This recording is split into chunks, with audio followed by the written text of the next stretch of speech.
নমস্কার সবাইকে। সবাই কেমন আছো? আশা করি সবাই ভালো আছো, আর আমরাও খুব ভালো আছি।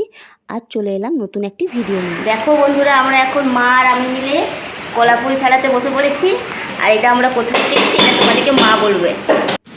এইটা আমাদের গাছের টাটকা, আমাদের গাছ থেকে নিয়ে এসেছি। মাঠে গাছ লাগিয়েছিলাম, কলা গাছ। একটা কলা ফুল হয়েছিল, এটা অনেক বড়। দুপুরে আমাদের রান্না হবে, এটা দুপুরে আমাদের রান্না হবে। আর সারা রাত ধরে বৃষ্টি হওয়ার জন্য কিন্তু আমাদের কলা গাছটা পড়ে গিয়েছিল, আর মা আর তোমার দাদাভাই করে ওই কলা ফুলটা কেটে নিয়ে এসেছিলো।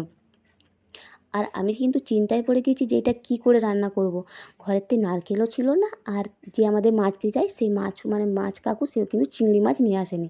আর সেই জন্য মা বললো যে তোমার ঠাকুমা শাশুড়ি এভাবে রান্না করতো, তাহলে আজকে আমি রান্নাটা করে দেবো। কিন্তু মা একটু কারণ বাইরে কাজ থাকার জন্য রান্নাটা আমাকেই করতে হলো। আর মা আমাকে বলে গেল যে কীভাবে করতে হবে। আর দেখো, আগে আমি ছোলার ডাল নিয়ে নিয়েছি। এরপরে যেভাবে আমরা সাধারণ রান্না করে থাকি, প্রথমে একটু তেজপাতা দিয়েছি, শুকনো লঙ্কা আর পেঁয়াজ আর একটু জিরে দিয়েছিলাম ফোড়নের জন্য।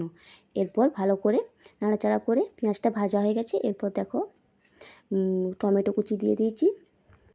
এরপর সবকটা জিনিস ভাজা হয়ে গেলে একে একে আমি আদা রসুন বাটা, তার সাথে একটু অল্প করে জিরেও বেটেছিলাম। আর এরপরে লঙ্কার গুঁড়ো, হলুদ গুঁড়ো, জিরে গুঁড়ো সব রকম দিয়ে ভালো করে কষিয়ে নেব। আর দেখো, থাম্বনেল আর টাইটেল দেখে তোমরা বুঝতেই পেরে গেছো। আর দেখো, আগেকার যুগের মানুষের তো এত সচ্ছলতা ছিল না। আর তখনকার যুগে কিন্তু এই সকল যে কী বলবো, কলা বলো, তাল বলো, তখন অধিকাংশ মানুষ সব সময় খেত। আর আমাদের এখন কপালে ওগুলো জুটে না।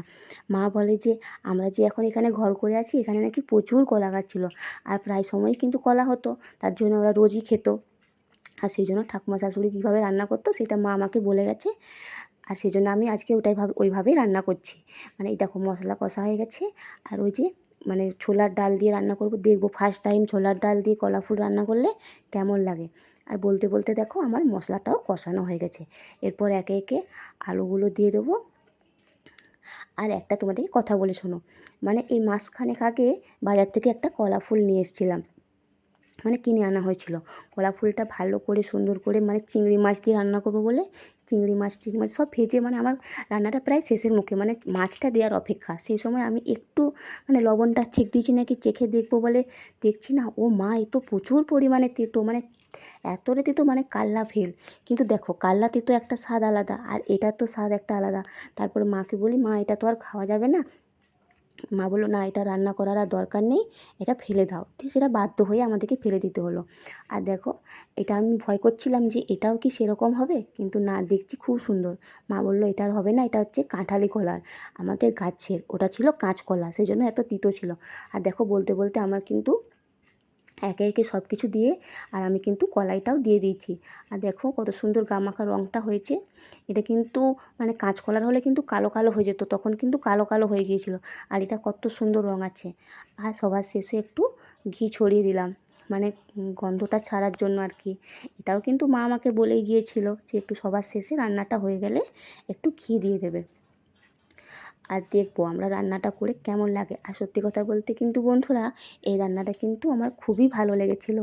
সবাই কিন্তু বলছিল হ্যাঁ ভালো হয়েছে, চিংড়ি মাছের থেকেও কিন্তু ভালো। তোমরাও কিন্তু এরকমভাবে বানিয়ে খেতে পারো।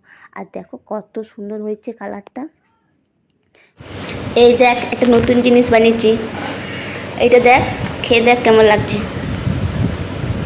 দারুণ। আর কি রান্না হয়েছে বলে দে। পটল ভাজা, ডাল, মাছ, টক।